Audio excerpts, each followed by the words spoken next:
Hi masters, Paramahamsa స్వాధ్యాయ ఛానల్కు స్వాగతం. మనం మొదటి ఎపిసోడ్లో ధ్యానం గురించి తెలుసుకున్నాం. ధ్యానం మాత్రమే కాకుండా మనము స్వాధ్యాయం కూడా చేయాలి. స్వాధ్యాయం అంటే సద్గ్రంథాలు చదవడం. ఎన్నో గొప్ప గొప్ప పుస్తకాలు ఉన్నాయి. మనకు ధ్యానం చేస్తే శక్తి వస్తుంది. శక్తి ఒకటి ఉంటే సరిపోదు, మనకు జ్ఞానం కావాలి. ఎప్పుడైతే మనం ఈ సద్గ్రంథాలు చదువుతామో మనకు జ్ఞానం అనేది వస్తుంది. ఎన్నో యోగుల పుస్తకాలు ఉన్నాయి. ఈరోజు మనము ఈ స్వాధ్యాయంలో భాగంగా పరమహంస యోగానంద గారి ఒక యోగి ఆత్మకథ, అన్ ఆటోబయోగ్రఫీ ఆఫ్ ఏ యోగి. ఇది చాలా అద్భుతమైన పుస్తకము, చాలా విలువైన పుస్తకం. ఈ పుస్తకము మనకు ఎంతోమంది గురువులను, మన సంస్కృతిని, మన గురువుల పరిచయాలను, ఈ యోగం గురించి, యోగ పద్ధతుల గురించి, ఈ ధ్యానం గురించి, మనం ఎందుకు ధ్యానం చేయాలి, ఇలాంటి ఎన్నో విషయాలను మనకు ఈ గ్రంథం తెలుపుతుంది. పరమహంస యోగానంద గారు తన జీవిత కథను, తన ఆత్మకథను ఈ పుస్తకం ద్వారా, ఎంతోమంది గురువులను కలుసుకోవడం ద్వారా, తను ఎలా గురువుగా మారినాడు, మహావతార్ బాబాజీ గురించి, లాహిరి మహాశైల గురించి, ముక్తేశ్వరగిరి గురించి, అందరి వాళ్ళ గురువుల గురించి అంతా చెప్పినారు ఈ పుస్తకం ద్వారా. ఇంకా మనకు ఈ క్రియాయోగం అని ప్రతి ఒక్కరికి తెలుసు. అంటే ఈ యోగం అనేది ఈ పశ్చిమ దేశాలలో కూడా వ్యాప్తి చేయడానికి ఈయన జన్మ తీసుకున్నారు అని ఈ పుస్తకం ద్వారా ఆయన చెప్తారు. మహావతార్ బాబాజీ మొత్తం ప్రపంచమంతా ఈ ధ్యానము, ఈ యోగము వ్యాప్తి చేయడానికి ఈయనను ఎంచుకున్నారని పుస్తకం ద్వారా తెలుస్తుంది మనకు. మనం ఇంకా ఎంతోమంది మనకు స్వాతంత్ర పోరాటంలో పాల్గొన్నారు. ఆ సమయంలో ఉన్న మహాత్మా గాంధీ, రవీంద్రనాథ్ ఠాగూరు, వీళ్ళందరి గురించి కూడా ఆయన ఈ పుస్తకంలో మనకు తెలుపుతారు. వీళ్ళందరినీ ఆయన కలుసుకున్నారు. ఆ విషయాలన్నీ ఆయన ఈ పుస్తకం ద్వారా మనకు చెప్తారు. ఈ పుస్తకం చాలా అద్భుతమైనది, విలువైనది, ప్రతి ఒక్కరూ చదవాల్సిన పుస్తకం. ఈ విషయం ఎంతోమంది గొప్ప గొప్ప వాళ్ళు కూడా చెప్పినారు. మనం ఈరోజు ఈ పుస్తకం ద్వారా ఈ విషయాలన్నింటినీ మనము తెలుసుకుందాం. ఈ పుస్తకం గురించి పరిచయము ఏమంటే గన ఈయన ఈ పుస్తకము వ్రాయడానికి ప్రేరణ కలిగించినారన్నమాట వాళ్ళ గురువు గారు, ముక్తేశ్వరగిరి గారు. ఆయన చెప్పినారు, ఈ పుస్తకం ద్వారా నువ్వు ఈ యోగాన్ని ప్రపంచమంతా వ్యాప్తం చెయ్యి అని చెప్పినారు. ఇంకా ఈయన తన ఆత్మకథ ద్వారా ఇంకా ఏమేమి తెలిపినారంటే, మనకు ఆయన అమెరికాలో ఉన్నప్పుడు ఈ పుస్తకం వ్రాసినారు. ఆ పుస్తకం ద్వారా ఆ అమెరికాలో కూడా ఎంతోమంది వీళ్ళ సంస్థలో చేరి ఎంతోమంది ఈ ఆధ్యాత్మికం అంటే యోగం పద్ధతిలోకి ప్రవేశించినారు. పశ్చిమ దేశాల వాళ్ళు కూడా ఈయన మార్గంలోకి వెళ్ళి ఈ యోగాన్ని నేర్చుకొని వాళ్ళు మన భారతదేశాన్ని గురించి తెలుసుకున్నారు. ఆయన అమెరికాలో కూడా తన సంస్థలను స్థాపించినారు. ఈయన స్థాపించిన సంస్థ పేరు యోగదా సత్సంగ సొసైటీ అని ఈయన తన సంస్థను స్థాపించినాడు. ఈ సంస్థ ద్వారా యోగదా సత్సంగ సొసైటీ ఆఫ్ ఇండియా, ఈ సంస్థ ద్వారా మనకు ఈయన క్రియాయోగాన్ని వ్యాప్తి చేస్తూ వచ్చినారు. అంటే యోగము అంటే కలయిక అని అర్థం.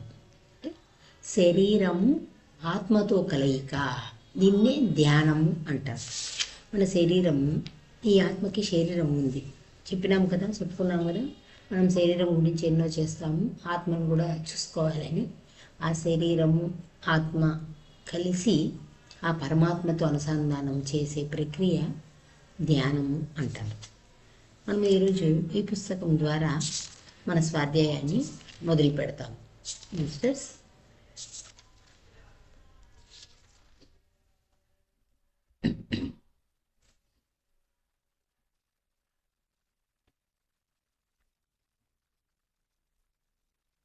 ఈ మొదటి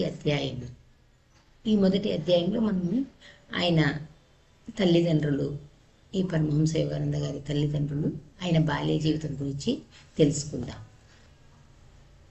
పరమసత్యాల అన్వేషణ, దానికి తోడుగా ఉండే గురుశిష్య సంబంధం భారతీయ సంస్కృతికి స్వాభావికమైన లక్షణాలుగా చాలా కాలంగా కొనసాగుతూ వస్తున్నాయి.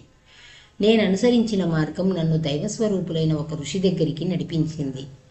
మహిమాన్వితమైన ఆయన జీవితం అనేక యుగాలకు ఆదర్శంగా నిలిచేట్టు రూపొందినది. భారతదేశానికి నిజమైన సంపద అయిన మహానుభావుల్లో ఆయన ఒకరు.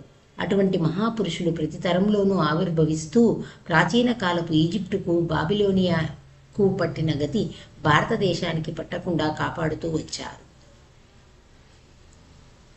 ఆయన చెప్తున్నారంట, మన భారతదేశం యోగభూమి, కర్మభూమి అంటారు కదా. మన సంస్కృతిని ఎంతోమంది గురువులు మన దేశంలో జన్మ తీసుకోవడం ద్వారా ఈ సంస్కృతిని కాపాడుతూ భారతదేశాన్ని అలాగే నిలిచి ఉండేటట్టు తోడ్పడినారు అని చెప్తున్నాడు అన్నమాట. నా స్మృతి పథంలోని మొట్టమొదటి జ్ఞాపకాలన్నీ ఒకానొక పూర్వజన్మకు సంబంధించిన గజిబిజి విషయాలతో నిండి ఉన్నవి. చాలా వెనకటి జన్మలో ఎప్పుడో నేను హిమాలయాల మంచు ప్రదేశాల మధ్య ఒక యోగిగా జీవించినట్లు సుస్పష్టమైన జ్ఞాపకాలు నా మనసులో మెదిలాయి. ఈ గతకాలపు జ్ఞాపకాల మెరుపులే తెలియని ఏదో ఒక చిత్రమైన సంబంధం ద్వారా భవిష్యత్తును కూడా లీలామాత్రంగా నాకు గోచరింపచేశాయి. అంటే ఆయన చెప్తున్నారనమాట, ఆయనకు గత జన్మలకు సంబంధించిన జ్ఞాపకాలు వచ్చేటి వెంట. అప్పుడు ఆ జన్మలలో నేను ఒక యోగిగా ఉన్నట్లు, తర్వాత కూడా నేను భవిష్యత్తులో కూడా ఒక యోగిగా మారుతున్నట్లు నాకు అనిపించేది అని చెప్తున్నాడు అనమాట ఆయన.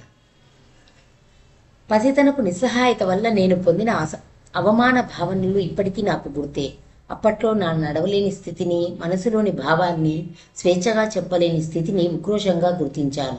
శారీరకమైన నా ఆసక్తతను గ్రహించినప్పుడు నా హృదయంలో ప్రార్థనాభరితమైన తరంగాలు లేస్తూ ఉండేవి. గాఢమైన నా ఉద్రేకాలు, భావాలు నా మనసులోనే అనేక భాషల మాటల్లో వ్యక్తమవుతూ ఉండేవి. ఇలా నాలో వివిధ భాషల గందరగోళం ఉంటూ ఉండగా క్రమక్రమంగా మా వాళ్ల బెంగాలీ మాటలు వినడానికి అలవాటు పడ్డాను. ఆట బొమ్మలకి, కాలివేళ్లకి పరిమితమని పెద్దవాళ్ళు భావించే పసిపిల్లల మనసు నిజానికి ఎంత విస్తృతి కలిగినదో. నేను ఎన్నోసార్లు మంకుపట్టి ఏడుస్తూ ఉండేవాణ్ణి. మనసులో అలజడి, దాన్ని వెళ్ళబోసుకోవడానికి అలవికాని శరీరం, ఈ రెండూ దానికి కారణాలు. నా బాధ చూసి ఇంట్లో వాళ్ళు గాబరా పడుతుండడం నాకు గుర్తే. అయితే మా అమ్మ లాలింపులు, ఏదో పలకాలని, తప్పటడుగులు వేయాలని నేను చేసే తొలి ప్రయత్నాలు, ఇలాంటి సంతోషకరమైన జ్ఞాపకాలు కూడా నాలో ముసురుకుంటూ ఉంటాయి. మామూలుగా ఇట్టే మరుపుకు వచ్చే ఈ తొలి విజయాలే ఆత్మవిశ్వాసానికి సహజమైన ప్రాతిపదికలు అవుతాయి. అంటే ఆయన తన చిన్నప్పటి, అంటే ఇంకా ఊహ కూడా తెలియని వయసు గురించి చెప్తున్నాడు అనమాట. నేను ఎలా ఉన్నాయి, మనం అనుకుంటాం మాస్టర్స్ పిల్లలకు ఏం తెలియదని, కానీ వాళ్ళు గత జన్మల నుంచే వచ్చింటారు కాబట్టి వాళ్ళకు కూడా అన్నీ అర్థమవుతుంటాయి, తెలుసుకుంటుంటారు. అదే విషయాన్ని చెప్తున్నాడు. ఇంట్లో పెద్దవాళ్ళు నాకేం తెలియదు అనుకునేవారు, కానీ నా స్థితి అనేది నాకు అర్థమవుతూ ఉండేది అని చెప్తున్నాడు ఆయన చిన్నప్పుడు. ఈ మాదిరిగా సుదీర్ఘ కాలాల జ్ఞాపకాలు రావడం నా ఒక్కడికే జరిగింది కాదు. జీవితం నుంచి మరణానికి, మరణం నుంచి జీవితానికి నాటకీయంగా జరిగే మార్పులకు లోను కాకుండా ఎందరో యోగులు ఆత్మస్మృతి అవిచ్ఛిన్నంగా నిలుపుకున్నారని వింటాం. మనిషి అంటే కేవలం శరీరమే అయి ఉన్నట్లయితే ఆ శరీరం నశించిపోతే అతని వ్యక్తిత్వం కూడా నశించిపోతుంది. కానీ వేల కొద్ది సంవత్సరాలుగా ప్రవక్తలు చెబుతున్నది కనుక నిజమే అయితే మనిషి ప్రధానంగా భౌతిక రూపం లేని సర్వవ్యాపి అయిన ఆత్మ. అదే ఆయన చెప్తున్నారనమాట. మనము శరీరమే అనుకుంటే కన్నా ఇవన్నీ మనకు ఎలా గుర్తుంటాయి? మనం శరీరం ఒక్కటే కాదు, ఈ ఆత్మస్వరూపులము, అంటే ఆత్మకి శరీరం ఉంది. మనం ఆత్మతో జన్మ జన్మలు ప్రయాణాలు చేస్తుంటాం, వాటి జ్ఞాపకాలను మోసుకొస్తుంటాము అని చెప్తున్నాడు. అవన్నీ గుర్తున్నాయి అంటే కనుక గత జన్మలు ఇవన్నీ గుర్తున్నాయంటే మనకు జన్మలు ఉన్నాయని అర్థం చేసుకోవాలి. ఈ ఆత్మ ప్రయాణం కొనసాగుతుంది, ఈ శరీరము ఈ జన్మ ఒక్కటే కాదు అని చెప్తున్నాడు మనకు. చిన్నప్పటి జ్ఞాపకాలు స్పష్టంగా గుర్తుండడం విడ్డూరం అయితే కావచ్చు, కానీ మరీ అరుదు మాత్రం కావు. అనేక దేశాల్లో నేను పర్యటన చేస్తుండేటప్పుడు సత్యసంధులైన స్త్రీ పురుషులు తమ బాల్య స్మృతులను చెప్పగా విన్నాను. అంటే చిన్నప్పుడే మనకు విషయాలు అర్థమవుతుంటాయి. నేను ఏమి చేయాలి, ఎలా ఉండాలి అనే విషయాలని ఆయన చెప్తున్నారు అనమాట. ఎంతోమంది కూడా నేను కలిసినప్పుడు నాకు చెప్పినారు వాళ్ళు అనేక దేశాలలో అని చెప్తున్నాడు. నేను జనవరి 5, 1893 తేదీన హిమాలయ పర్వతాలకు సమీపంలో ఈశాన్య భారతంలో ఉన్న గోరఖ్పూర్లో పుట్టాను. నా జీవితంలో మొదటి 8 ఏళ్ళు అక్కడ గడిచాయి. మేము 8 మంది తోబుట్టువులం, 4 మగపిల్లలం, 4 ఆడపిల్లలు. అప్పట్లో నా పేరు ముకుందలాల్ ఘోష్. మగపిల్లల్లో 2వ వాణ్ణి, అందరిలో 4వ వాణ్ణి. మా అమ్మ నాన్న బెంగాలీలు, క్షత్రియ కులం వారు. 2 సాధు స్వభావులు. వాళ్ళల్లో ఒకరి మీద ఒకరికి ఉన్న ప్రేమ ప్రశాంతమైనది, గంభీరమైనది. హుందాతనమున్న ఆ ప్రేమలో అల్పత్వానికి తావులేదు. ఎదిగే 8 మంది పిల్లల కోలాహలపు జీవితాలు పరిభ్రమించే ప్రశాంత కేంద్రం మా తల్లిదండ్రుల అద్భుత సామరస్యమే. మా తల్లిదండ్రులు ఎంతో అన్యోన్యంగా ఉండేవాళ్ళు. వారి పెంపకంలో మేము ఎంతో బాగా పెరిగినాము అని చెప్తున్నాడు. ఆయన చిన్ననాటి పేరు ముకుందలాల్ ఘోష్. ఆ తర్వాత ఆయన గురువు దగ్గరికి వెళ్ళి సన్యాసం స్వీకరించినాక ఆయనకు పరమహంస యోగానంద, మొట్టమొదటి యోగానంద అని పేరు మార్చినారు. ఆ తర్వాత పరమహంస అని ఆయనకు బిరుదు వచ్చింది. నాన్నగారు భగవతీ చరణ్ ఘోష్ గారు దయాశీలురు, గంభీరులు, అప్పుడప్పుడు కఠినులు. పిల్లలం మేము ఆయన్ని అమితంగా ప్రేమిస్తూనే గౌరవభావంతో కాస్త ఎడంగా ఉంటుండేవాళ్ళం. ఆయన ప్రతిభావంతులైన గణిత శాస్త్రజ్ఞులు, తార్కికులు, ప్రధానంగా బుద్ధిబలాన్ని అనుసరించి సాగేవారు. కానీ మా అమ్మ హృదయాల రాణి. ఆవిడ మాకన్నీ ప్రేమతోనే నేర్పింది. ఆవిడ పోయిన తరువాత నాన్నగారు తమలో ఉన్న మార్ధవాన్ని మరింతగా పైకి చూపేవారు. అప్పుడు ఆయన చూసే చూపు తరచుగా మా అమ్మ చూపే అనిపించేది. క్రమశిక్షణ అలవరచడం కోసం మా అమ్మ సందర్భానికి అనువైన కథలను మహాభారతంలోంచి, రామాయణంలోంచి తీసుకొని చెబుతూ ఉండేది. ఇలాంటి సందర్భాల్లో శిక్ష వేయడం, శిక్షణ ఇవ్వడం 2 కలిసే ఉండేవి. ఆ విధంగా మా అమ్మ సాన్నిధ్యంలో మాకు, పిల్లలకు పవిత్ర గ్రంథాలతో తీపి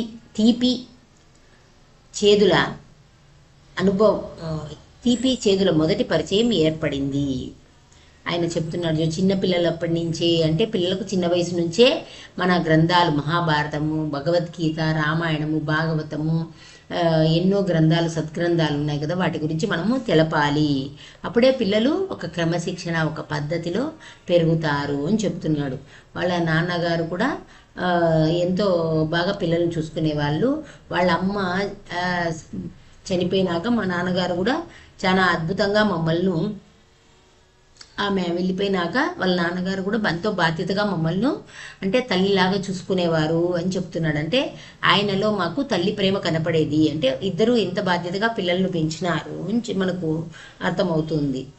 నాన్నగారు ఆఫీస్ నుంచి వచ్చే సమయానికి ఆయనకి గౌరవంగా స్వాగతం చెప్పడం కోసమని మా అమ్మ సాయంత్రం వేళల్లో పిల్లలందరికీ జాగ్రత్తగా బట్టలు వేసేది. భారతదేశంలో ఉన్న పెద్ద కంపెనీల్లో ఒకటిగా పేరుగన్న బెంగాల్ నాగపూర్ రైల్వేలో ఉపాధ్యక్ష పదవి లాంటి ఉద్యోగంలో ఉండేవారు ఆయన. దాని రీత్యా ఆయనకు ప్రయాణాలు పడుతుండేవి. నా చిన్నతనంలో మా కుటుంబానికి అనేక నగరాలు నివాసాలయ్యాయి. అవసరాల్లో ఉన్న వాళ్ళని ఆదుకోవడం విషయంలో అమ్మ ఎప్పుడూ ఉదారంగా ఉండేది. నాన్నగారు కూడా దయ చూపించేవారు. కానీ ఆ రకంగా చేసే ఖర్చులు ఆదాయ వ్యయాల అంచనాకి లోబడే ఉండాలని ఆయన అభిప్రాయం. ఒక పక్షం రోజుల్లో బీదవాళ్లకి భోజనాలు పెట్టడం కోసం అమ్మ పెట్టిన ఖర్చు నాన్నగారి నెలసరి రాబడిని మించిపోయింది. ఆయన అదే చెప్తున్నాడు అనమాట. నాన్నగారు వచ్చేటప్పటికి అమ్మ గౌరవంగా మమ్మల్ని రెడీ చేసి ఉంచేది. అంటే నాన్నగారికి అంత గౌరవం ఇచ్చేది. అంటే వాళ్ళు వస్తున్నారు, తండ్రి వస్తున్నాడు, మీరు బాధ్యతగా ఉండాలి చక్కగా అని. అంటే వాళ్ళమ్మ ఉదారత్వం కూడా ఉంది. వాళ్ళమ్మకు ఎంతోమందికి సహాయం చేసేది వాళ్ళమ్మ. అప్పుడు నాన్నగారు అమ్మతో ఇలా అన్నారు, నేను నిన్ను కోరేదల్లా ఒక్కటే, దానాల నిమిత్తం నువ్వు చేసే ఖర్చు ఉచితమైన పరిమితిని మించకుండా చూడు. భర్తగారి సున్నితమైన మందలింపు కూడా అమ్మకు దుఃఖం కలిగించింది. తమకిద్దరికీ కలిగిన ఈ అభిప్రాయ భేదాన్ని గురించి పిల్లలకి చూచాయిగా కూడా చెప్పకుండా ఆవిడ ఒక జట్కా బండిని పిలిపించింది. సెలవు, నేను మా పుట్టింటికి వెళ్ళిపోతున్నా. బహు ప్రాచీన కాలం నుంచి వినిపించే తుది హెచ్చరికే ఇది. ఆ మాటలకి మేము తెల్లబోయి ఏడుపులు మొదలుపెట్టాం. సరిగ్గా ఆ సమయానికి ఎక్కడి నుంచో పిలిచినట్టు వచ్చాడు మా మామయ్య. వచ్చి నాన్నగారి చెవిలో ఏదో గుసగుసలాడాడు.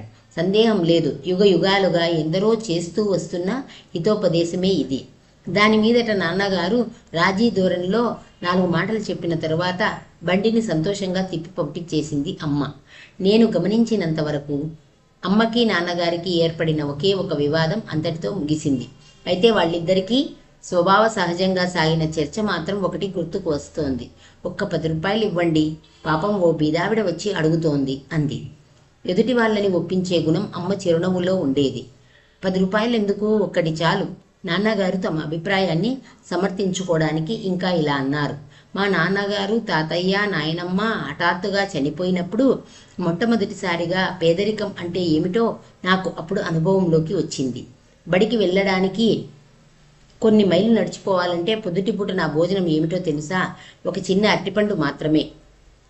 తరువాత యూనివర్సిటీలో చదివే రోజుల్లో డబ్బు కోసం ఎంత కటకట అయ్యేదో తెలుసా? డబ్బున్న ఓ జడ్జి గారిని ఆశ్రయించి నెలకు ₹1 ఇప్పించమని కోరాను. ఇయ్యనన్నాడాయన. ₹1 అయినా తనకి ముఖ్యమైందేనన్నాడు. ఆయన ఆ రూపాయి ఇయ్యనన్నాడని ఎంత బాధగా తలుచుకుంటున్నారు. అమ్మ హృదయం తక్షణం తర్కాన్ని ప్రయోగించింది. తొందరపని పడ్డప్పుడు 10 రూపాయలు ఇవ్వనన్నారని మిమ్మల్ని కూడా ఆవిడ అలాగే బాధగా తలుచుకోవాలని ఉందా? నువ్వే గెలిచావులే. ఓడిపోయిన భర్తలందరూ అనాదిగా చేస్తున్న భంగిమే ఒకటి చూపించి పర్సు తెరిచారు ఆయన. ఇదిగో 10 రూపాయల నోటు, నా శుభాకాంక్షలతో ఆవిడకి ఇయ్యి.